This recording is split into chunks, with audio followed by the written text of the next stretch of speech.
மக்களை வணக்கம். நான் உங்கள் கோடங்கி. வேட்பாளர் பட்டியலை தாவேக தலைவர் விஜய் அறிவித்திருக்கிறார். அதில் பெரம்பூர் தொகுதியில் அவர் நிற்கிறார். திருச்சி கிழக்கு தொகுதியிலும் அவரே நிற்கிறார். ஏற்கனவே அவர் ஒரு கூட்டத்தில் பேசும்போது சொன்னார், மதுரை விஜய், திண்டுக்கல் விஜய், உசிலம்பட்டி விஜய், அண்ணா நகர் விஜய், அம்ஜிகர விஜய்னு பேசினார் இல்லையா? அது மாதிரி இப்போ அவர் 2 தொகுதியில் நிற்கிறார். ஒரு தொகுதி பெரம்பூர், இன்னொரு தொகுதி திருச்சி கிழக்கு. விஜய்க்கு பயம் போல இருக்கு. ஏன்னா ஒரு தொகுதியில் நின்று நம்ம டெபாசிட் வாங்காமல் தோற்று போயிட்டோம்னா இன்னொரு தொகுதி நம்ம கை கொடுக்கும். இது என்னன்னா ஜெயலலிதா ஃபார்முலா. ஜெயலலிதா ஒரே முறை ஒரு தேர்தலில் 4 இடத்துல போட்டி போடுறதுக்காக மனு தாக்கல் பண்ணாங்க. 4மே ரிஜெக்ட். அது என்ன விஷயம் அப்படின்னு சொன்னால், ஒருத்தர் 2 தொகுதியில் தான் போட்டியிட முடியும். முதல் தேர்தலிலேயே ஜெயலலிதா ஃபார்முலா கையில் எடுத்து அது அதுக்கு எப்படி டெபாசிட் பறி போச்சோ அதே மாதிரி பர்கூரில் ஆனானப்பட்ட ஜெயலலிதாவே தோற்கடிக்கப்பட்டு டெபாசிட் போன கதை தான் அந்த கதை நடந்துச்சு. தோற்று போனாங்க ஜெயலலிதா.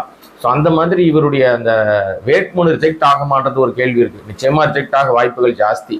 என்னன்னா இவர் நிச்சயமாக முழுமையான சொத்து கணக்கை காட்ட மாட்டார். முழுமையாக எந்த விஷயத்தையும் ப்ராப்பராக அதை ஃபில் பண்ண மாட்டார். வேண்டுமென்றே ஏதாவது அதில் பிழையை விட்டுட்டு வேற ஏதாவது தவறான விஷயத்தை பண்ணிட்டு, அதற்கு காரணம் திமுக அரசாங்கம் சதீஷ் பண்ணி என்னுடைய வேட்புமனுவை ரிஜெக்ட் பண்ணிச்சு, என்னை பார்த்து திமுக பயம்னு சொல்வதற்கு வாய்ப்பு இருக்கு. அதுவும் நடப்பதற்கு வாய்ப்பு இருக்கு. அப்படியே தப்பி தவறி அவர் 2 தொகுதியில் நின்னாலும் தோற்பதற்கு தான் வாய்ப்புகள் ஜாஸ்தி. டெபாசிட் கிடைப்பதிலே அதிகம் சிக்கல் இருக்கு. ஏன்னா டெபாசிட்டே கிடைக்காது. இவர் ஏன் பெரம்பூரை தேர்ந்தெடுத்தார்னா, அங்கே நிறைய கிறிஸ்தவர்கள் இருக்காங்கன்னு அவர் நினைக்கிறாரு. இஸ்லாமியர்கள் நிறைய நிற்கிறாங்க. சிறுபான்மையர் வாக்குகளை நம்ம மொத்தமாக எடுத்துடலாம். கடந்த முறை மக்கள் நீதி மையமே கிட்டத்தட்ட பெரம்பூர்ல ஒரு 17,000 வாக்குகள் மேலே வாங்கினாங்க. அப்புறம் சீமான் ஒரு குறிப்பிட்ட சதவீத வாக்குகளை நாம் தமிழர் கட்சி வாங்கிச்சு. இது இல்லாமல் தேமுதிக தனியாக வாக்குகளை வாங்கினாங்க. அது இளைஞர்கள் வாக்குகள் பெரும்பாலும் அந்த பக்கம் தான் திரும்பிச்சு. அப்போ கடந்த முறை தேர்தலில் நீங்கள் அங்கே வெற்றி பெற்றது பெரம்பூரில் திமுக. ஆர்டி சேகர் தான் வெற்றி பெற்றிருக்கார். மீண்டும் அவர் தான் இந்த முறை திமுக களமிறங்கி இருக்கு. ஸோ அவருக்கு சிக்கல் இல்லை. அவர் நேரடியாக மக்கள்கிட்ட பரிச்சயமான 2 முறை அந்த தொகுதி மக்களுக்கு அவர் எம்எல்ஏவாக இருந்திருக்காரு. இந்த முறை அவரே தான் நிற்கிறாரு. அப்போ 2 முறை 2வது முறையாக மக்கள் அந்த தொகுதியில் அவர் தேர்ந்தெடுக்கிறாங்கன்னா அவர் மக்கள்கிட்ட நல்ல பேர் எடுத்தால் மட்டும்தான் அடுத்தடுத்து தொடர்ந்து தேர்வுகளுக்கு வாய்ப்பு இருக்கு. ஸோ அந்த வகையில் திமுகவுக்கு பெரிய சிக்கல் இல்லை. அதை நான் ஏற்கனவே சொன்ன மாதிரி அவர் லெஃப்ட் ஹேண்டில் டீல் பண்ணிருக்கு திமுக. ஆனால் பெரம்பூரை இவர் தேர்ந்தெடுத்துக்கு என்ன காரணமாக இருக்கும்னா, இந்த வீணா போன அமாவாசை ஆதவ் ஏதாவது ரிப்போர்ட் கொடுத்துருப்பான். என்ன கொடுத்துருப்பான்னா, பொய் பரப்பான். அவன் தான் இங்கே கிறிஸ்தவர்கள் நிறைய இருக்காங்க, சிறுபான்மையின் நிறைய இருக்காங்க, உழைக்கும் வர்க்கம் இருக்கு, உங்க மேல பயங்கர மரியாதை உள்ள மக்கள் இருக்காங்க, இளைஞர்கள் நிறைய இருக்காங்க, இளைஞர்கள் கிட்டத்தட்ட ஒரு 80,000 வாக்கு இருக்கு, அது மொத்தமா நமக்கு தான் வந்துடும் அப்படின்னு இவனா கற்பனையை கட்டி விட்டுருப்பான். அதை நம்பி இந்த ஆள் அங்க நிக்கிறதுக்கு ஒத்துக்கிட்டாரு. எப்படி பிரச்சாரம் பண்ண போறாரு? தெருவா போவாரா, வீடு வீடா போவாரா? ஏற்கனவே சொல்லிட்டாரு, நான் என்னால எல்லா இடத்துக்கும் வர முடியாது, என் சார்பில் எல்லாரும் நிறுத்துறேன்னு இன்னைக்கு கூட்டத்தில் சொல்லிட்டாரு. அதெல்லாம் தெரிஞ்சு போச்சு. அவர் பிரச்சாரத்துக்கு பெருசா எங்கேயும் வெளியே போக மாட்டாரு. ஸோ பெரம்பூர் தொகுதியை இந்த ஒரு காரணத்துக்காக தான் தேர்வு பண்ணியிருக்காரு விஜய். அதோடு சேர்ந்து இது மத ரீதியான பிரச்சாரத்தை பண்ணுவாங்க. கிறிஸ்தவர்கள் நிறையா கிறிஸ்தவன் ஜோசப் விஜய் அடையாளப்பட்டார் இல்லையா?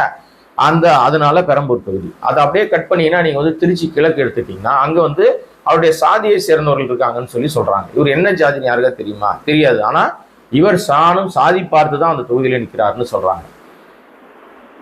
அது என்ன ஜாதின்னு நமக்கும் தெரியாதுங்க. நம்ம ஜாதி பார்க்கறது இல்லை.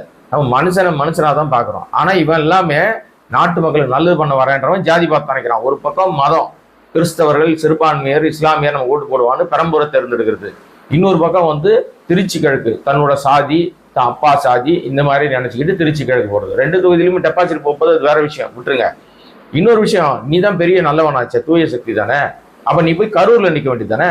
உன்னாலதான் 41 பேர் செத்து போனாங்க. உன்னை வேடிக்கை பார்க்க வந்தானே செத்துருக்காங்க. அப்போ 41 இடங்களில் 41 பேர் செத்து போயிருக்காங்கன்னா நீ நல்லவனா இருந்தீங்கன்னா உன் மேல தப்பே இல்லைன்னா அந்த மக்கள் உனக்கு ஓட்டு போட்டு பெருவாரியாக வெற்றி பெற வைப்பாங்கல்ல. போய் கரூர் தேர்ந்தெடுக்க வேண்டியது தானே. ஏன்னா அங்க போக மாட்டான். கரூர்ல போனா அவனை செருப்பரடிப்பாங்க. இனிமே கரூர்ல காலை வைக்க முடியாது விஜய். அதுதான் லட்சணம். நீ நல்லவனை தானே தேர்ந்தெடுத்துக்கலாம் இல்லையா? அங்க வாய்ப்பு இல்லை. ஸோ ஆக மொத்தம் விஜயனுடைய இந்த 2 தொகுதி தேர்வும் பார்த்தீங்கன்னா, ஒரு தொகுதியில தோத்து போயிட்டாங்க, இன்னொரு தொகுதி நம்மளை கை கொடுக்காதான் ஒரு நப்பாசை தான். இது நப்பாசை மட்டும் இல்லை, பேராசை. அங்க இன்னொரு வேட்பாளர் கொடுத்துருக்கலாமே. உனக்கு நீ தான் இப்போ அடுத்த ஆட்சி தான் சொல்ற, நான் தான் அடுத்த முதலமைச்சர், எனக்கு தான் வாய்ப்பு இருக்கு, 40% 30% வாய்ப்பு இருக்குன்னு சொல்லிட்டு இருக்கீங்க. அப்புறம் ஒரு தொகுதியில நிக்காம என்ன மானாவுக்கு 2 தொகுதியில் நிக்கிற நீ? அப்போ அதுலயே உன்னுடைய தோல்வி பயம் உனக்கு வெளியில வந்தது தெரிஞ்சிருச்சு. உள்ளுக்குள்ள அதாவது மூஞ்ச ரஃபா வச்சிருக்கிற, பேஸ்மெண்ட் வீக்கா கால் ஆடிக்கிட்டு இருக்கு. இந்த வடிவேல் சொல்ற மாதிரி தான், ஏய் மூஞ்ச ரஃபா வச்சுக்கோ, பேஸ்மெண்ட் ஆடுறது வந்து வெளியே தெரியாது அப்படின்னு. உன் பேஸ்மெண்ட் ஆடிக்கிட்டு இருக்கு. ஏன்னா பேஸ்மெண்ட் பிரச்சனை இருக்குன்றது உள்ள வந்து வேட்பாளர் அறிவிச்சிட்டு இருக்காங்க. தாஜ் கோரமண்டல் 5 ஸ்டார் ஹோட்டல்ல உள்ள வந்து வேட்பாளர் அறிவிச்சிட்டு இருக்காரு விஜய். வெளியில அவங்க கட்சிக்காரன் வந்து வேட்பாளர்களுக்கு காசு வாங்கிட்டு சீட்டு கொடுக்குறானுங்க, கஷ்டப்பட்டு உழைச்ச ரசிகர்களுக்கு சீட்டு இல்லைன்னு வெளியே போராட்டம் பண்றாங்க. இன்றைக்கு நடந்திருக்கு. வெளியில ரோட்ல கட்சிக்காரனா இருக்கிற ரசிக குஞ்சுமணிகள் போராட்டம் பண்றாங்க. எங்களுக்கு உரிய மரியாதை, எங்களுக்கு சீட்டு கொடுக்கல, பணத்தை வாங்கிட்டு சீட்டு கொடுக்குறீங்க, நேர்காணல் நடத்தாம சீட்டு கொடுக்குறீங்கன்னு வெளியே போராட்டம் பண்றான். இதுதான் தாவேகாவுடைய லட்சணம். ஆனா இது எல்லா கட்சியிலும் இருக்கு. தாம்பரத்துல கூட பாத்தீங்கன்னா திமுகவுடைய வேட்பாளர் கிருத்திகா, அந்த கார்த்திகாவை எதிர்த்து வந்து அங்க பெரிய போராட்டம், ஸ்ரீஆர் பாலுகிட்ட போய் சண்டைலாம் போடுறாங்க. பெரிய எல்லா கட்சியிலும் நடக்காமல இருக்காது. ஆனா இந்த கட்சியில வேட்பாளர் அறிவிச்சுட்டு இருக்கும் போதே வெளியே போய் போராட்டம் பண்றது இந்த கட்சியில மட்டும் தான். ஏன்னா நேர்காணல் நடத்தல, பணம் வாங்கிட்டு சீட்டு கொடுக்குறாங்க அப்படின்றதெல்லாம் இங்க பெரிய குற்றச்சாட்டு. இது இன்னும் பாருங்க, இன்னும் நிறைய பூதாகரமா வெடிக்க. நீ தானே அறிவிச்சிருக்காரு. டிவிகே வெர்சஸ் டிவிகே இனிமேதான் வெளிச்சத்துக்கு வரும். இப்ப ஆரம்பிச்சிச்சா இவங்க போராட்டம் கடைசி வரைக்கும் ஓடும். இடையிலேயே அந்த 234 தொகுதியில இந்த அடிப்பொடிகள் வந்தவன் போனவன் கூட இருக்கிறவன் எல்லாருக்கும் சீட்டு கொடுத்தாச்சு. கொடுத்து அறிவிச்சாச்சு. இப்போ அவங்க எல்லாம் போய் தொகுதியில வேலை பார்க்க போறோம். இது இடையிலேயே என்ன நடக்க போகுது அப்படின்னா, இவர் வந்து இந்த வாக்குறுதிகள் அள்ளி விட்டார்ல, அந்த வாக்குறுதிகள்ல 29 வயசுக்கு மேல தாண்டிச்சு அவங்களுக்கு வேலை கிடைக்கலையா, மாசம் 4000 ரூபாய் கொடுக்குறேன், 4000 வழங்கப்படும் அறிவிச்சிருக்காரு. காசா பணமா? வாக்குறுதி தானே, அள்ளி விடு ராஜா. நீ உனக்கு எல்லாம் நீ பைத்தியம், என்ன வேணா பேசுவேன்ற மாதிரி ஒரு டைலாக் சொல்லுவாங்க. அந்த மாதிரி நீ பேசு, என்ன வேணா பேசலாம். 20 லட்சம் எந்த வித சூரிட்டி இல்லாம கடன் கொடுப்பாராம், எந்த வித இதுவும் இல்லாம வந்து எல்லாருக்கும் பணம் கொடுப்பாராம். ஏன்னா நீதானா கொஞ்ச நாளைக்கு முன்னாடி காசு வாங்குற ஓசி பஸ் உரிமை தொகையெல்லாம் வேஸ்ட், காசு கொடுக்க கூடாது, இலவசங்கள் வேணாம் அப்படின்னு பேசிட்டு இருந்த கூட்டம் தாவேகா தற்கொலை கூட்டம். இவர் நீயே எல்லாத்தையும் வாரி கொடுக்குறேன், வீட்டுல சும்மா உட்காந்தா 4000 ரூபாய் தரேன், எப்படி தர முடியும்? அடிப்படையில பல லட்சம் கோடி கடன்ல கொண்டு இழுத்து விட்டுச்சு திமுகன்னு உரண்டை இருக்கிறீங்க. அப்புறம் நீ வந்தா மட்டும் என்ன நொட்டிடுவேன், உன் சொந்த காசை 10 பைசா எடுத்து கொடுக்க மாட்டேன். இது வரைக்கும் யாருக்கும் கொடுத்ததும் கிடையாது. ஸோ சொன்ன வாக்குறுதிகள் எல்லாம் கணக்கு பாட்டு பார்த்தீங்கன்னா, ஒன்று திமுக இப்போ செய்து கொண்டிருக்கிற வாக்குறுதிகளில், செய்து கொண்டிருக்கிற நலத்திட்டங்கள்லேருந்து உருவி பட்டி டிங்கரிங் பார்த்து பெயிண்ட் அடிச்சு வேற கலர் அடிச்சு இவர் ஏதோ வாக்குறுதியாக கொடுத்த மாதிரி சீனை போடுறது, அதிமுக திருடுறது, சீமான் கிட்ட இருந்து வாக்குறுதி திருடுறது, இப்படி எல்லா கட்சியிலிருந்து வாக்குறுதியை திருடி செய்து கொண்டிருக்கிற நலத்திட்டங்களை திருடி உருவி அதுக்கு பட்டி டிங்கரிங் பார்த்து வேற பேர் வச்சு ஏதோ இவரே புதுசா கண்டுபிடிச்ச மாதிரி அள்ளி விட்டுருக்காரு இன்னைக்கு கூட்டத்துல. இது தவிர வந்து தேர்தல் வாக்குறுதினா ஒட்டுமொத்தமா இளைஞர்கள், பெண்கள், வந்து வயதானவர்கள், ரிட்டையர்டு மக்கள், அப்புறம் வந்து குழந்தைகள் நல பாதுகாப்பு, சிறார் பாதுகாப்பு, சிறுமிகள் பாதுகாப்பு, வேலை வாய்ப்பு, நீ எல்லாத்தையும் ஒட்டுமொத்தமா ஒரே நேரத்தில் அறிவிக்கிறதுக்கு பார்த்தா வாக்குறுதி விட்டு விட்டா கொடுத்துனுங்கிற. இதை வந்து என்னமோ பஞ்ச் டைலாக், இப்போ டீசர் விடுவியான், அப்புறம் வந்து பாட்டு விடுவியான், அப்ப ட்ரெய்லர் விடுவியான், அப்புறம் மெயின் பிக்சர் வருமா. சினிமா மாதிரியே நினைச்சிட்டு இருக்காங்க இந்த அரசியல. எங்க உருப்பட போகுது? இது உருப்படுறது ஒன்றும் வாய்ப்பே கிடையாது. நல்லா பார்த்துங்க, 2 தொகுதி குறி வச்சுட்டாருங்க. இந்த 2 தொகுதி மக்கள் தான் ரொம்ப சர்வ ஜாக்கிரதையா இருக்க வேண்டிய மக்கள். நீங்க அடிக்கிற அடியில இனிமே இந்த மாதிரி எவனுக்கும் அரசியல் கத்துக்காம வந்தான்னா செருப்படி கிடைக்கும்ன்றதை உறுதிப்படுத்த வேண்டிய தொகுதி வந்து 2 தொகுதி. ஒன்று பெரம்பூர், இன்னொன்று திருச்சி கிழக்கு.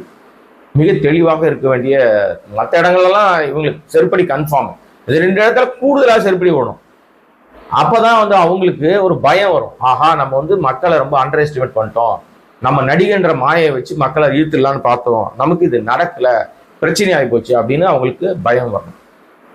ஆனா 2 இடத்துலையும் பார்த்தீங்கன்னா மிக தெளிவாக திமுக அவங்களுடைய வேட்பாளர்களை அழகா களத்தில் இறக்கி விட்டு அவங்க வேலையை பார்த்துட்டு இருக்காங்க, எந்த கவலையும் இல்லாம. தமிழ்நாட்டு அரசியல் களம் என்பது பரபரப்பா ஒரு பக்கம் ஓடிக்கிட்டனால இந்த மாதிரி தற்கொலையோட காமெடி கூத்துகளும் நடக்கதான் செய்யுது. ஒன்னே ஒன்று சொல்லிக்கிறேன் அப்படின்னு சொல்லிட்டு இந்த வேட்பாளர் அறிமுக கூட்டத்தில் வீராவேசமும் படிச்சுட்டு ஒன்னே ஒன்று சொல்லிக்கிறேன்னு சொல்லிட்டு மறந்துட்டார். பேப்பரை மறந்துட்டு, என்ன டைலாக் மறந்துட்டு திருப்பி பேப்பர் எடுத்து புரட்டிட்டு இருக்காரு. ஏன்னா சொந்தமா 4 வார்த்தை பேச துப்பு இல்லை, சொந்தமா 4 டைலாக் பேச தெரியல, மக்களை பார்த்து ஒரு நல்ல வார்த்தை 4 வார்த்தை பேச தெரியல. எப்ப பார்த்தாலும் திமுகவை திட்டுறது, ஆட்சியாளர்களை திட்டுறது. மக்கள் தேர்ந்தெடுத்த ஆட்களை நீ திட்டினா உனக்கு அது பேக் ஃபயர் ஆகும்ன்றது இந்த தேர்தலில் உனக்கு தெரியும். இந்த தேர்தலோட நீ அரசியலை விட்டு ஓடி போற. அது மே 4ஆம் தேதி பேர் அது நடக்க போகுது, அதுக்கப்புறம் பார்க்கலாம் கன்ஃபார்மா. ஸோ ஒரு வழியா இதோ வந்து இந்த புலி வருதுனாங்க, புலி வந்துருச்சு. புளின்னு இது வந்து நிக்குது. இது கொட்டை எடுத்த புளியா, கொட்டை எடுக்காத புளியா, குழம்பு புளியா, ரசம் வைக்கிற புளியான்றது மே 4ஆம் தேதிக்கு மேல தெரியும். நம்ம வெயிட் பண்ணுவோம். இடையிலேயே விஜயனுடைய பிரச்சார பயணங்கள் அது எல்லாத்துலயும் பாத்தீங்கன்னா இப்போ 100 பேர் கூடுவதற்கான இடங்களுக்கு தான் பர்மிஷன் கேட்டிருக்காங்க. ஆனா நல்லா எடுத்துங்க, இவன் 100 பேர்னு சொல்லிட்டு பர்மிஷன் வாங்கிட்டு அங்க 1000 பேர் 2000 பேர் திரட்டுவான். சட்டம் ஒழுங்கை சீர்குலைப்பான். அங்க ஏதாவது ஒரு அசம்பாவியத்தை வழிவகுத்துட்டு அதற்கு காரணம் இவங்க தான் அவங்க தான் பழி போடுவதற்கு முயற்சி எடுப்பான். ரொம்ப நடக்கும். காவல்துறை கவனமா இருங்க. இவன் கூட்டம் போடுறான்னாவே உங்க அதிகப்படியான ஆட்களை நீங்க அங்க கண்டிப்பா போஸ்டிங் போட்டே ஆகணும். இல்லைன்னா ஏதாவது பழிய போட்டுட்டு காவல்துறை சரியில்லை, திமுகவுடைய ஆட்படி காவல்துறை ஆடுதுன்னு சொல்லுவான்.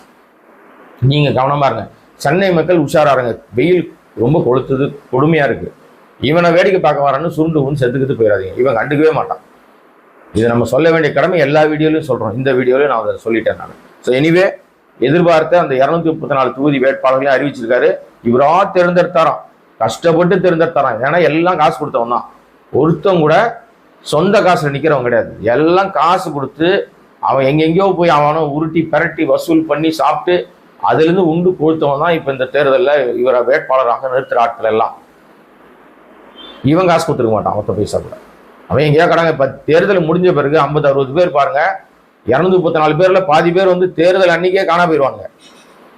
ஏன்னா பூரா கடன்காரன் ஆயிடுவான். கடன்காரன் கேள்வி கேட்பானு ஓடி போயிடுவானுங்க.